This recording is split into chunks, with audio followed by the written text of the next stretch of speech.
June 2nd, 1863. Fires erupt along the Combahee River in South Carolina. Cannon blasts rattle the steamships. A Union raid has begun, and this one has a most unlikely leader. The commander is Harriet Tubman, a former slave, and she has 150 African American soldiers and 3 gunboats at her back. Her story is one of incredible courage and a most unlikely rise to power.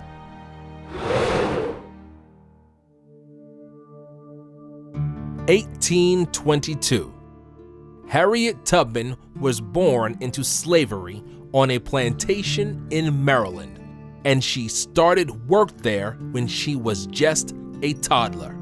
An injury from this time gave her seizures and sleeping spells called narcolepsy for the rest of her life.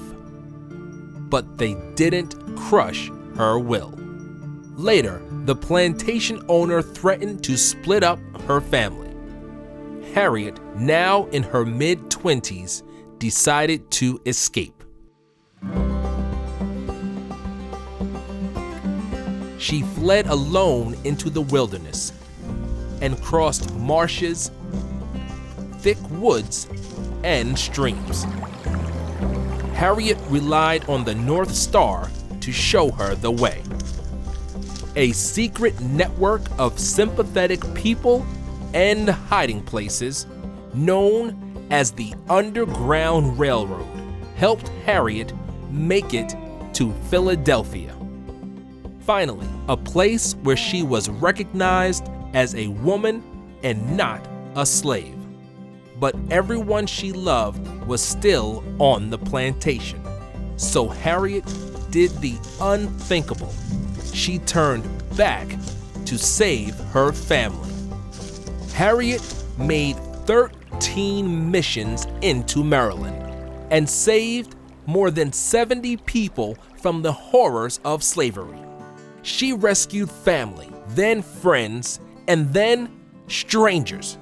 Every person who followed her into the wilderness made it to freedom. Harriet Tubman's expert guidance made her a valuable spy for Union forces during the Civil War, and then as the leader of the 3 gunboats on their raid into South Carolina. Her soldiers, swarming plantations on the banks of the Combahee, freed more than 750 slaves as they went.